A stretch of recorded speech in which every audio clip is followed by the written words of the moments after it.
Information about the world of running, inspiration to fuel passion and excellence, and ideas for making connections and finding community. You're listening to AtoZrunning.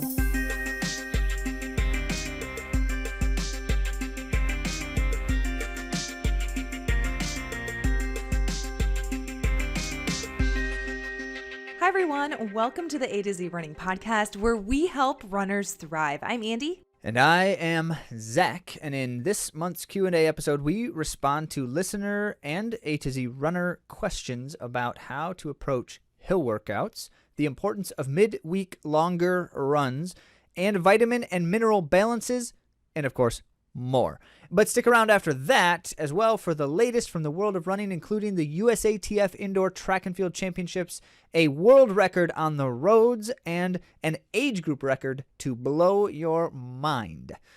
And be sure the first thing you do now or when you finish listening is to go to AtoZrunning.com and look for the word follow, because then you can subscribe. It is, of course, free, and you can get even more of the great content, such as our monthly digest.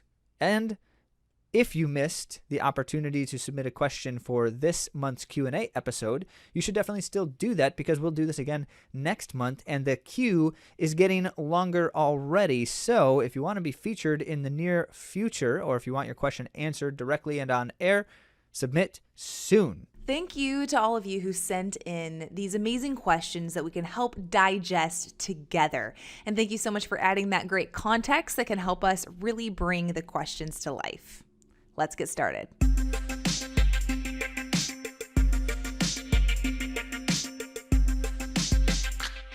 As promised, for our main topic, we're answering some of your questions on the show, starting with Lay. Thanks for your question, Lay. She wrote, "Hi, Andy and Zach. I love your podcast. Just listening to the one about leg strength. How important or essential is that midweek medium long run and marathon training? I'm training for my second marathon. I've been running consistently 6 times a week, plus my master's swim practices. Friday is my rest day from running, and Saturday my long run. I have unlimited time on the weekend, but during the week it's very hard for me to run longer than 70 minutes or about 14 kilometers. Am I wrong or missing too much more if I don't run over that 14 kilometers during the week?" Yes, you are wrong and missing too much. Well, that's harsh. Yeah, sorry. There's obviously lots of nuance to these things. But absolutely value in the midweek longer run. And let me start with the ideal, and then Andy can maybe bridge the gap between my idealism thinking and the practicality of the situation. So the ideal is as much long, easy running as possible, right? But within reason, because, you know, we certainly want to stay healthy, and we also don't have unlimited time, except for apparently on the weekends you do, which is fun.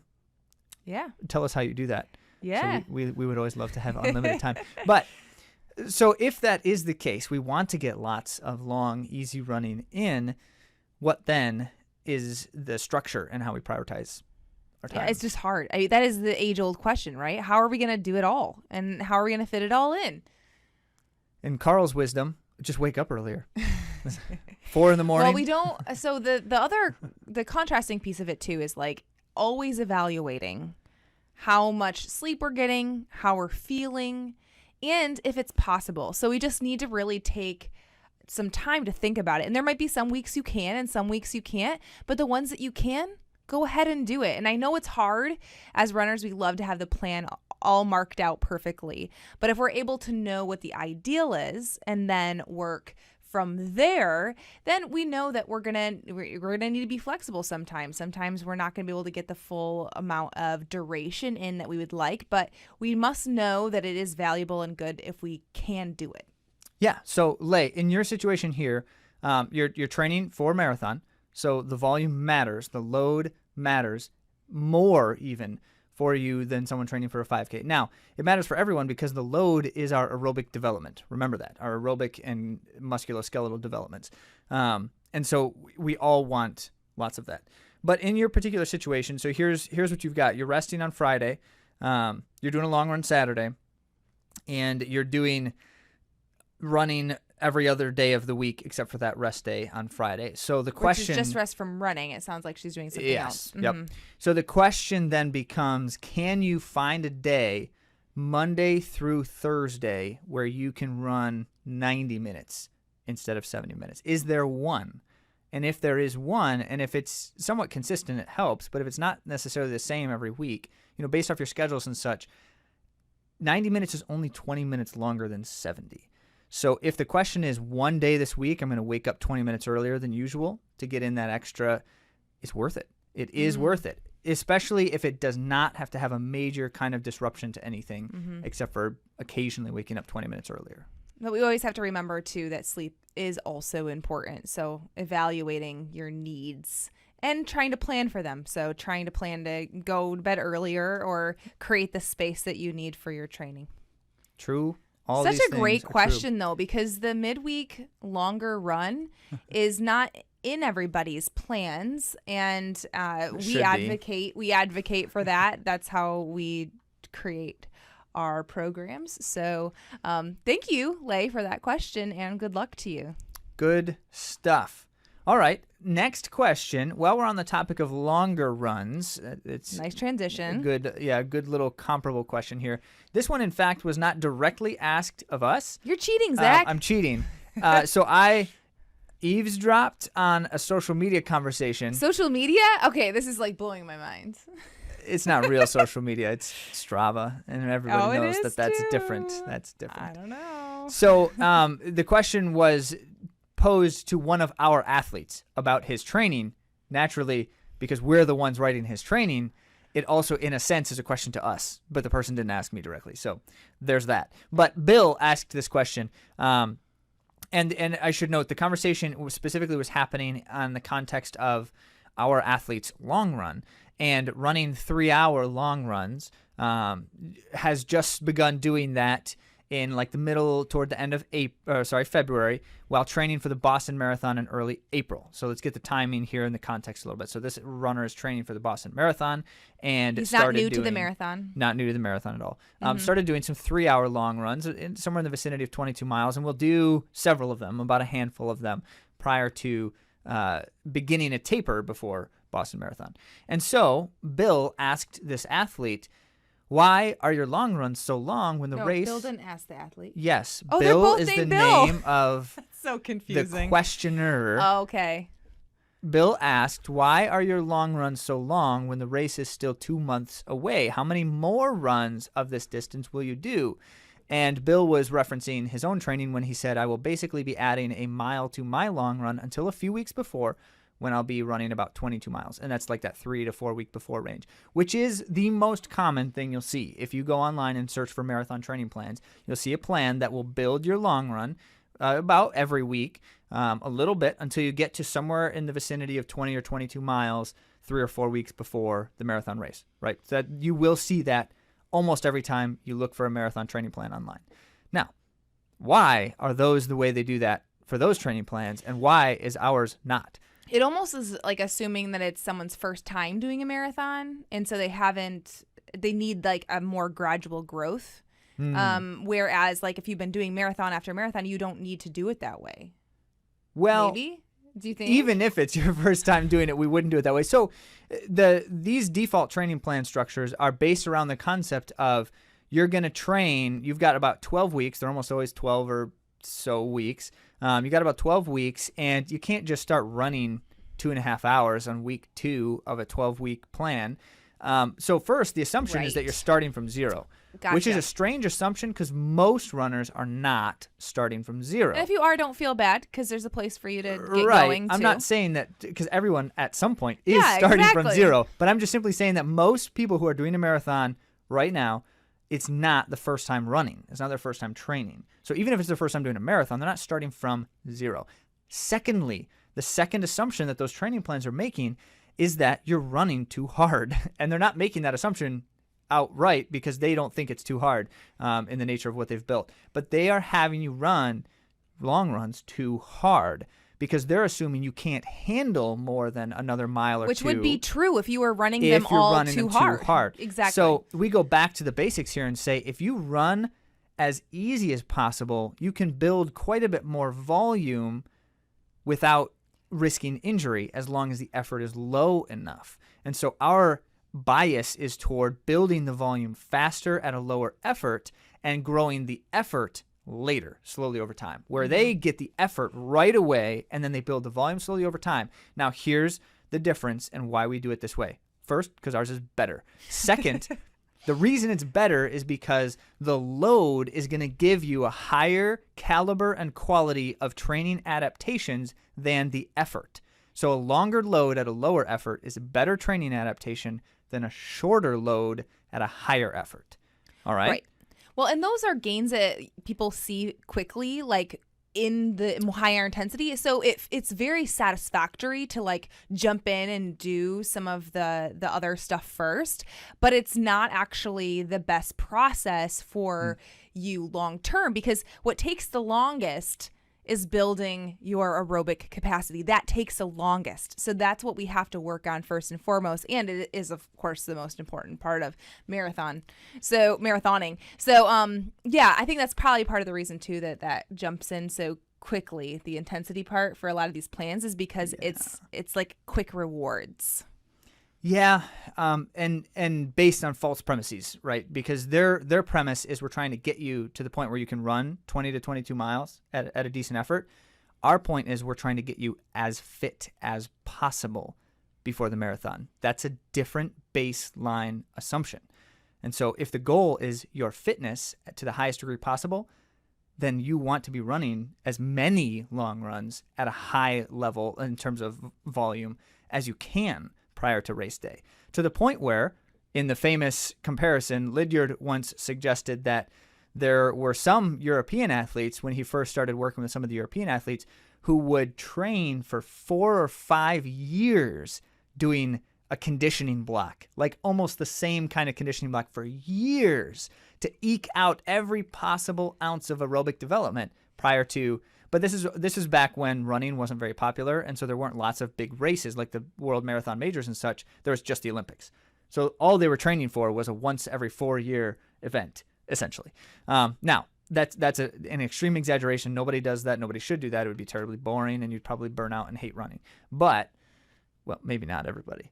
Certainly not everybody. But the point here then is, so we're trying to train you for the highest possible fitness, but we have to make one other assumption. And this is where, Bill, your question of our athlete comes into play, where we are not starting a training 12 weeks out from race day, because we're spending time prior to what you could call like a training season kickoff, spending time building up the load and the volumes. It's a longer cycle. Yeah, almost every one of our athletes that we work with spends 4 to 6 weeks of just building load at a very minimal effort, like jogging and such, with almost nothing else going on except for just increasing volume slowly for 4 to 6 weeks. And getting routines into place. Yeah, yep. Yeah. And then once we've got the load up to a decent degree, then we start to begin the race-specific preparation, the conditioning, and then some of the other things. And that's where you'll see, in this instance, our athlete did maybe 6 to 8 weeks of 2.5-hour long runs, and then 4 or 5 weeks of 3-hour long runs. Those 3-hour long runs can't happen until a substantial amount of aerobic and musculoskeletal development has already occurred. And that is how he got to 22-mile runs. And yeah, he's doing not everyone will do that. Nope. Not everyone will do that. That's a seasoned marathoner very who can individual. Handle that type of training. So and has done substantial amounts of things for a substantial amount of time, like years worth of training before you get to the point where something like that is reasonable. But in saying that, most of you listening have trained for more than you've been training for years. Right. So the question becomes, if that is indeed the case, that kind of training plan that starts at 8-mile long run, 10-mile long run, 12-mile long run for weeks until you get there, that's not what you need. Probably. And feel free to reach out. Feel free to reach out if you want to know more. All right, let's get on to the next question. This one came from Carl in Jenison, Michigan, and is a very stark change of pace here. Talking about vitamins and minerals. And what we should be monitoring. And what should I be monitoring? So let me give you the context here. This is really good. So Carl said, well, first of all, what vitamins, minerals, those kinds of things. He mentioned vitamin D, magnesium, calcium, iron, all that stuff. Should I be monitoring? But then went on to provide a little context. I have a physical coming up soon, and I'm going to ask my doctor to test some levels, and I'm curious what I should make sure that he tests for. And then, of course, what are some things that are related here? Now, the first thing is, if you have the opportunity, test everything, right? Test all levels of everything, because you never really quite know unless you see the data.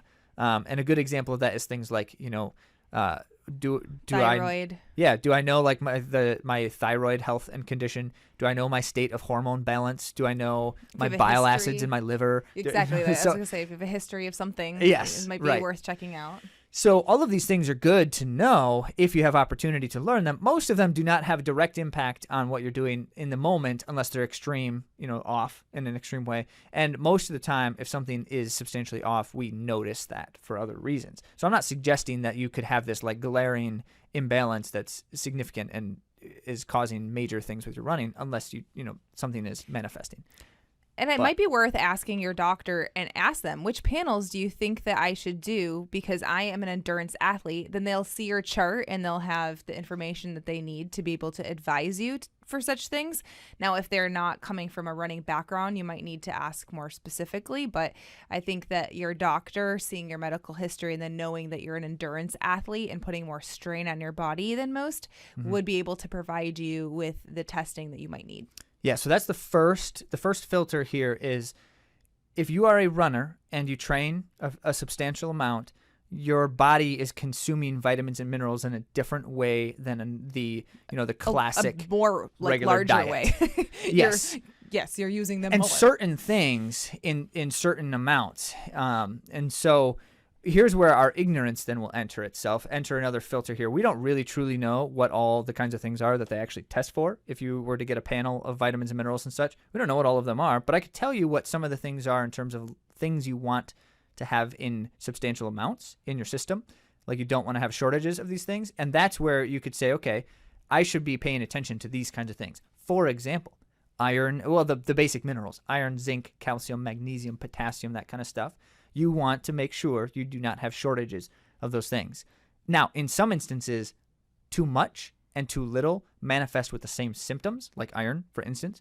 If you have too much iron in your body, you get a kind of like prolonged fatigue state. If you have too little iron in your body, you get a prolonged fatigue state and feel ill. So the symptoms are the same if it's too much or too little. So never like take massive amounts of iron if you don't know that you need massive amounts of iron. But that's a good one to get tested. Yeah. And then in terms of things like, so iron and zinc have similar kinds of capacities that they function in your body. They're helping to transport oxygen or process oxygen in different ways. And so those are things that are always important to make sure that you have the right amounts. The reason why zinc is connected to some immunity things too influences other things happening at a cellular level that runners benefit from. So if you take extra zinc, when you're concerned about getting sick or something, it's probably good to have zinc in a multivitamin to some amount. Your body doesn't need a ton of zinc.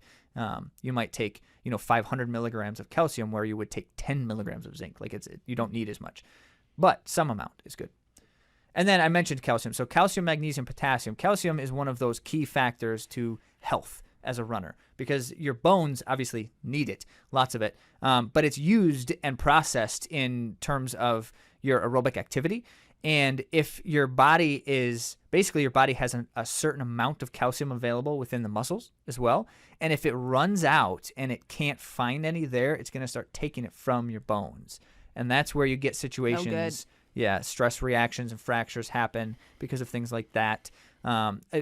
Some degree of things like osteopenia can manifest for someone who, is a substantial endurance athlete and doesn't have enough calcium in the diet. So calcium. Good. And it was a nutritionist who advised us and suggested you can consume up to 1,000 milligrams of calcium in a day that your body can actually process, but not all at once. So you take like 500 milligrams in the morning, 500 in the evening, break it up or something. And then as many of us know, vitamin D helps the body absorb calcium.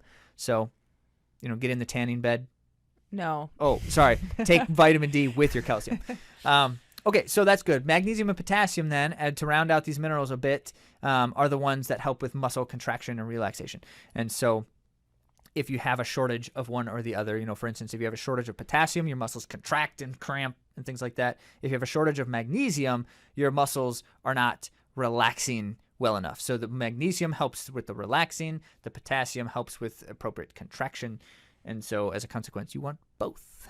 That's why eating lots of bananas before your run isn't always a good idea. Well, and because bananas are high in fructose, and that prevents absorption of other things. Okay, so that's one area. Now, in thinking about some of those mineral sides of things, the vitamin sides of things are equally important in their own particular ways. Naturally, you need high amounts of vitamin D and C because those are some of the things that do some of the most things.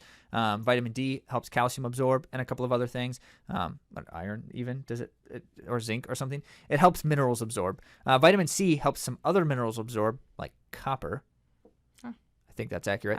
But the point is they both help other things absorb, and they both are involved in multiple different things happening at a cellular level in the body. So you want them, and you want lots of them. And if you're short on either of them, that's a very bad thing.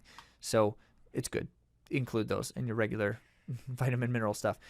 B vitamins are always good. There's a lot of different ones that do a lot of good things for you. And like vitamin B12 in particular, that often comes up for runners. You need to make sure you got a lot of it.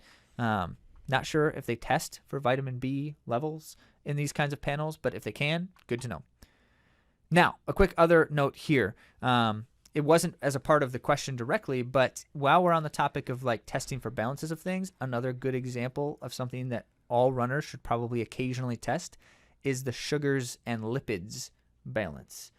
Your sugar fat. Wouldn't they always be changing balance. them? It is always changing. That's why you want to test it regularly. But this is one of those things that gives you a clue as to whether your diet is appropriate and whether your body is able to, energy system wise, do what we want it to do with the types of fuel available. So if your body is not using fats well for fuel, and you're testing levels of things and such, if you're consuming lots of fats but your body's not using them for fuel, that's a bad thing. And so then it's a question of how do we train the system to do what it should be doing with the fuel sources, and then also how do we attend to our diet in a way that's actually keeping us in a better balance. And the main thing there, of course, is don't shirk on something. Keep the main food groups coming. Your proteins, your fats, and your carbohydrates all need to be ingested in regular intervals, each one of them, because you're using all of them in quite a bit of substance. Like breakfast, second breakfast. Like all of them. Yeah, all the meals. Midday, snack, lunch. No, that's good.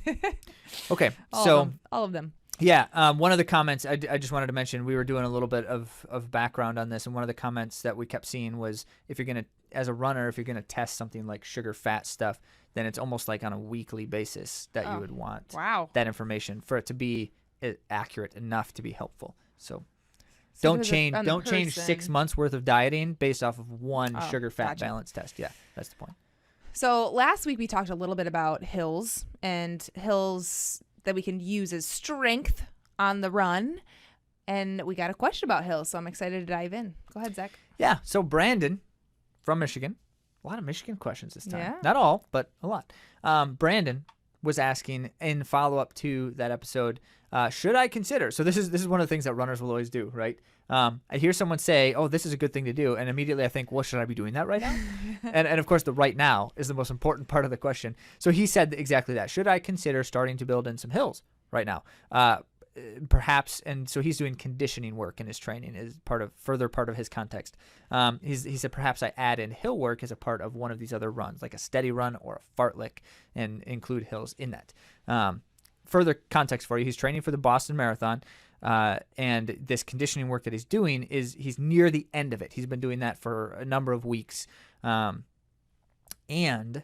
as a note, he has let us know that he has a history of Achilles concerns, a kind of chronic Achilles soreness that has been the case quite a bit in the past. It seems to be on the waning side of things right now, but that is present in the conversation here.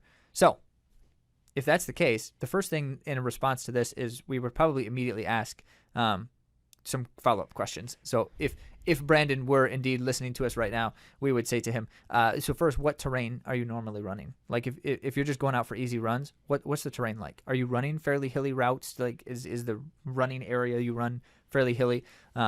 Is there a lot of that going on or not?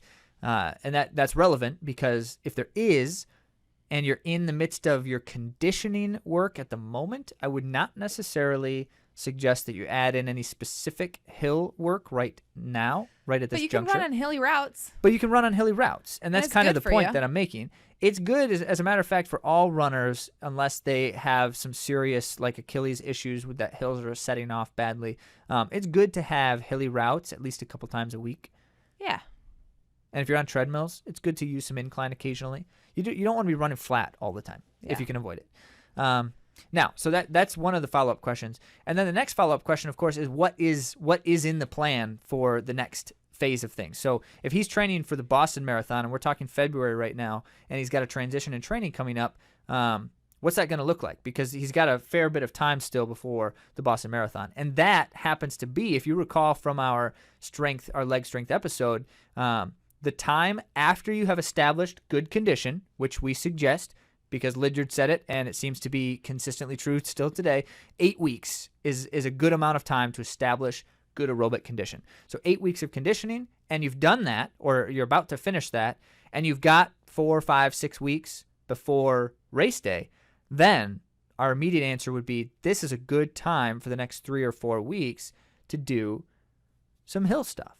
As a matter of fact, that's the best time to do some hill stuff because you've already established. Great timing, Brandon. Yeah, you've already established a good foundation, and you can now use that foundation to do some other things to help grow some adaptations that you're not quite targeting in the other stuff. So hill is a good example of that.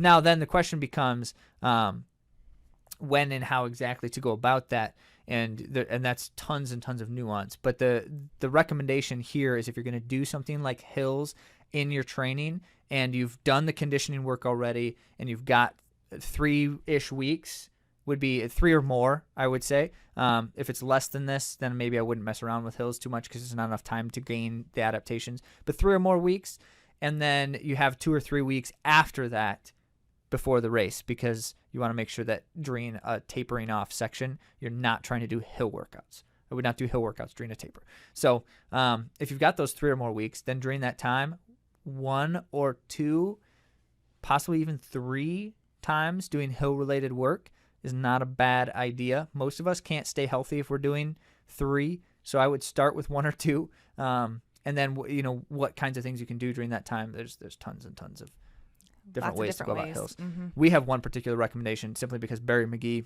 my coach, tells me all the time this is the best way to do hills if you're not like a teenager and can handle recovering super fast. We're not teenagers. We're not teenagers. So this is what he tells me to do. He calls me an old man. Actually, he doesn't, but he has his younger runners that he calls youngies, and I am not a youngie. So I don't know what that makes me. But so I like that youngie. Yes. So he says doing uphill repeats, and you want a sustained hill is the best. Sustained. So like 3 to 5 minutes is what he recommends. It's hard. And I support that in the work that we've done, and certainly the work we've done with our own athletes. That seems to be a good balance because then what you're doing is you're not doing hill sprints, for one thing. You can't do that for 3 to 5 minutes. Also, you're looking for a hill that's not crazy steep, and so you're really not like, this is not an anaerobic workout at all. It's not intended to be. It's just intended to be difficult, steady effort. Challenging muscularly, steady effort. And so you're getting some of the upper leg muscle development while at the same time keeping the training stimulus appropriate for the kind of work we're doing. Mm-hmm. Very good. Okay. Well, so thanks for the question. That's the answer to Brandon's question on hills. I did want to mention because Chad, one of our athletes, had a kind of a follow-up comment in his question related to this. And he simply said, how much time do you need doing hill workouts for it to be beneficial? His question was, how long do you need to be doing this to gain the desired adaptations? Not how much time in a single workout, but like for how long a period of time. And that's where I mentioned earlier, you really want 2 weeks is probably not quite enough time. You want 3 or 4 weeks, probably not any more than 4 or 5 weeks. It's not a lot of time. And the main reason is because you're going to gain the adaptations in that time, and you're not going to necessarily gain substantially more adaptations by continuing to do it after that, your time would be better spent doing something else then. Interesting. To further the kind of adaptations you're trying to get in a different way. So hill work, 3 to 5 weeks of hill work, and that's definitely enough. Cool. Thanks for that question, Chad. Yeah. Follow-up question. Okay, last one here, Andy. Yes, I got this question via text. Oh, text question. So this is, question. of course, then someone who somehow has Andy's phone number. Yeah. Well, yes. Family friend. Yes, a family friend. So just recently got their phone number from a family member. So anyway, this is from Taylor from Austin, Texas. Texas. Texas. He asks, should I drink coffee the morning before my first marathon? Ah. And context here, Taylor is a regular coffee drinker. And as noted, this is his first marathon. Right. So he's like, am I supposed to do something different? That's a valid question, right? Yeah. So if you've been drinking coffee before your runs, before your long runs specifically, the answer is a strong yes. The answer is most likely a strong yes. Right. Well, if it hasn't bothered you in your long runs and you've been drinking it before, you don't really want to change what you've been doing on race day. Right. So if you haven't been drinking coffee, don't drink coffee before your first marathon. Coffee is a diuretic. Yeah. But so that's also, if it's not something you're familiar with, don't do it. Right. But you know, it's one of those things that, like, if you were to drink a bunch of it, it could be detrimental to you. But if you have like 2 cups of coffee, 1 cup of coffee, like what your normal is, it's going to be okay. So what if my normal is a bunch of coffee? Well, if you have time and you are able to have time to go to the bathroom, then yeah. Too much information. Yeah. But if you're new to coffee and the only interest you have is in the caffeine benefits, you can skip the coffee and intake in ways that you have before, like with a gel that has caffeine, run gum, etc. Red Bull, Monster. You know what? Okay. I haven't looked at any studies about Red Bull before running. I once accompanied a friend on a marathon as his support person, and one of the things he asked me to do was carry a can of Red Bull. Wow, okay. Late in the race and be able to hand it off to him. All right. And he drank Red Bull. So I wanted to look at some of the research, and I have before, but I wanted to be able to specifically reference some research. It shows that caffeine can be beneficial to our overall readiness. The study is called The Acute Effect of Caffeine-Containing Energy Drink on Mood State, Readiness to Invest Effort, and Resistance Exercise to Failure. Wow, that's a mouthful. What? Yes. What? So What? These results suggest that acute ingestion of caffeine in an energy drink or coffee can enhance resistance exercise performance to failure. So that means that you can go longer before you completely can't anymore, which is imperative for runners. And it positively enhances psychophysiological factors related to exertion. Nice. Yeah. So these are interesting nuances here. The science is not clear how, but one of the major benefits of caffeine is that it enhances your body's use of fat as a fuel source, thereby conserving glycogen, which is obviously helpful in a long-distance race. It's especially helpful if you've trained your body to use fat as a fuel source. And I thought this was interesting, too. A Runners Connect article answered the question that a lot of runners have. Does caffeine make me dehydrated? So caffeine is a diuretic. However, exercise counteracts its negative impact on hydration. In a scientific review, researchers from the University of Connecticut found that, contrary to popular beliefs, caffeine consumption does not result in 1, water electrolyte imbalances, 2, hypothermia, 3, reduced exercise heat tolerance. And so here's the deal. This is what they wrote in their article. A runner can safely consume up to 550 milligrams of caffeine, which is about 5 cups of coffee, without affecting hydration levels. But this is now an adult man. So for me, I would probably have to do half of that. So yeah, mass is a factor there. So I'm saying about 2 cups would be good for me. But I just wanted to, broach the topic of caffeine and why we might use it as athletes. Yes. And so that whole question of the hydration piece is always an interesting one. Like a good example here. You're only dehydrating if fluids are leaving your body, right? Right. So if you're not sweating substantially and you're not urinating frequently, you're not dehydrating. Now, you do have to have the electrolytes. Now, you got to have them in your body already. Yes. Exactly. Yes. So you have to be drinking your electrolytes as well. So we're not going to neglect that, because then you will, in fact, be imbalanced. You won't have the right water electrolyte balance in your body. So, but drinking your coffee, Taylor, before your first marathon, as long as you're able to hit the John before you go to the start line, is an excellent idea. Yes. And as long as you're hydrating well. Yep. Throughout. And he did. And he had a great first marathon. And I was about to say, so how did his first marathon go? It went great. It went awesome. Yeah, we actually, there's a lot of tips that I was able to give him, and it was successful. So I'm very happy to share that. And congrats to you, Taylor. Great work, Taylor. And thank you to everyone who submitted a question. If you missed your opportunity to do so for the February episode, have no fear. We're going to do it again at the end of March. We will. Yeah, and actually have a couple already that didn't quite make it in time. So we will be answering more questions next month. And you can already guess that the list will get long fast. And so if you want to get your question answered in a timely manner on the episode, get it in sooner rather than later, or you might end up further down the road. Mm-hmm. So that's that. But we're not done yet, because next up is the world of running.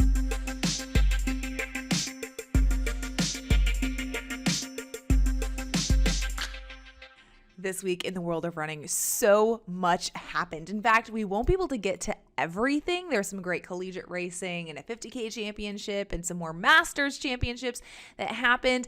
But the stuff we will talk about today is very exciting, starting with the Usatf Indoor Championships and some impressive doubles. Now, in the women's 1,500 meter run, it was a show. Let me tell you what, it was a very exciting race that came down to the wire. Heather McLean snatched the women's 1,500 meter victory in a blazing final kick to overcome Josette Norris and El Pereire St. Pierre, who was the favorite to win. And all three women were within a tenth of a second from one another in a photo finish. It was thrilling. Now, Pierre St. Pierre led the entire race until she was outkicked in the very end. So she led and did a lot of that work, and then she didn't end up getting one of the top two spots, because the top two advance and are able to go to World Championships, where they will represent Team USA. And then in the women's 3,000, El Pierre St. Pierre doubled and came back to win that 3,000 meter race. I'm sure she had a little chip on her shoulder from that 1,500 meter run, but she upset Alicia Munson and Wayne Colati by running away with that win. So that was a very exciting race as well. In the men's 3,000, late in the race, Cole Hawker unleashed his impressive kick and took the field by storm. And Let's Run described him as a man among boys, which is funny because he was like one of the younger ones. But I have to say, it was very exciting up front for that men's race. In fact, there was a huge pack of men that were really strong throughout that race, and really Cole just broke away in the final stages there. And then the men's 1,500 meter, we're talking about impressive doubles here. Cole Hawker ran the 1,500 and he kicked again to go away from the field, although it was a little bit more narrow than in the 3,000 meter run. So double victory for Cole Hawker. And I am so excited to share about one of our previous podcast guests, Ajay Wilson, and her epic legacy of championship wins. In the women's 800 meter, Ajay claimed her 8th indoor USA 800 meter title. She has had so many victories in U.S. titles, but to get that 8th indoor 800 meter win is very impressive. Now, there was a little controversy on the track with the men's 400 meter run. Donovan Brazier was DQ'd in the prelims. You'll remember him. He has the American record. He also was the world champion in Doha in the 800 meter run as well. But he was DQ'd in the prelims, but they ended up allowing for him to come back and run finals. They somehow were able to advance him anyway, and it didn't look like he had an advantage by stepping outside the line. All that to say, He made the finals, and he ended up claiming the second spot to make the USA team. And there's more on that at AtoZrunning.com. And next up is a women's world record on the roads. This reported by World Athletics on Sunday, February 27th at the Castellón 10K in Spain, if I said that correctly.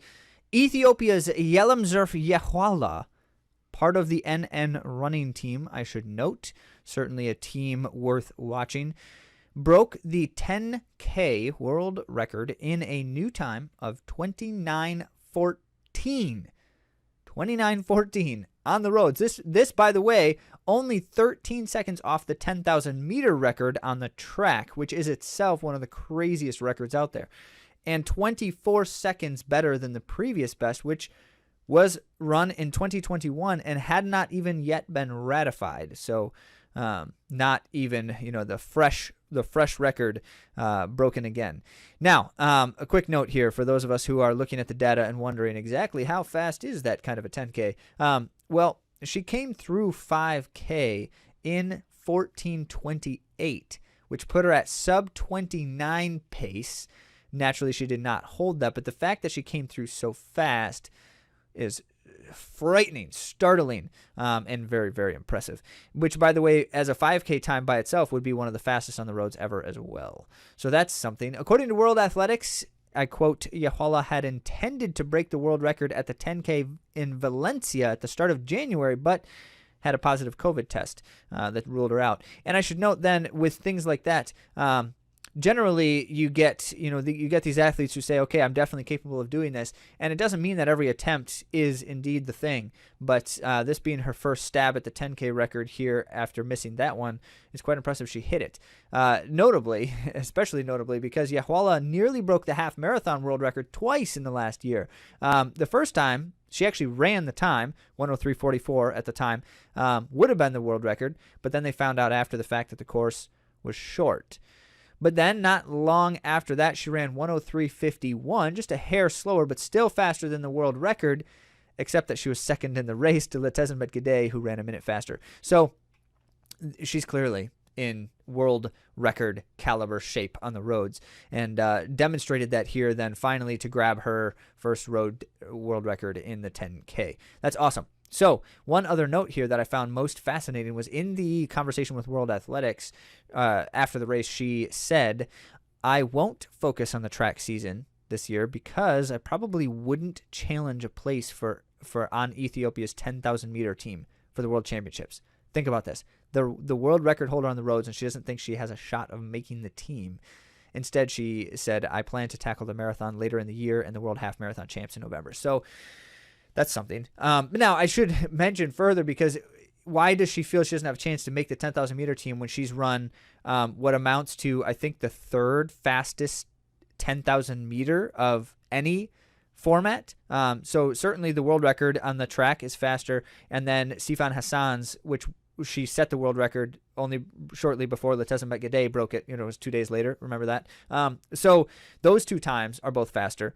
And I think that's it. I think those are the only times faster than Yehwala. But what she's basically suggesting is that she doesn't feel that the Ethiopia committee is going to give her quite as much credence as some of the other track stars. And this could be for a myriad of reasons, but remember that they do not have the same kind of qualification dynamic that some countries have. So they're being decided. Their team is being decided mostly by a panel, not by a performance. And so she felt like she wouldn't necessarily be in consideration, which is crazy. But she does have a marathon coming, which is going to be very interesting, what she continues to do on the roads. So on the roads, we have the Masters 5,000 meter road championships, where the headliner of the day was 98-year-old Betty Lindbergh, who set the 95 plus age group record in the world. Okay, this is a world record of 55:47, crushing the previous record of 128:36. Now, Betty is 98 years old, so she's not on the young side of the 95 plus age group. Fun fact, Betty started running at the age of 63. She's held world records in the 800 and in the mile, so she's no stranger to these world record races. But this one was a pretty big one because that previous record of 1 hour and 28 minutes and 36 seconds went down when she hit that 55:47. So congrats to Betty. Well, that's it for the world of running. And if I might just reaffirm the amazingness of 90-something-year-olds running at all, and at 98 years old running a 5K and all of these kinds of things, I'm just so amazed. And in the wise words of Yoda, when 98 years old you reach, run as good you will not. So, in thinking about how great it is to run and how much we love this sport, we certainly appreciate a chance to talk with you all once again about your questions and your thoughts. So if you missed this month's Q&A episode, send a question anyway, because then it'll enter the queue for March. And you should do that sooner rather than later if you want to get on that queue at the end of March.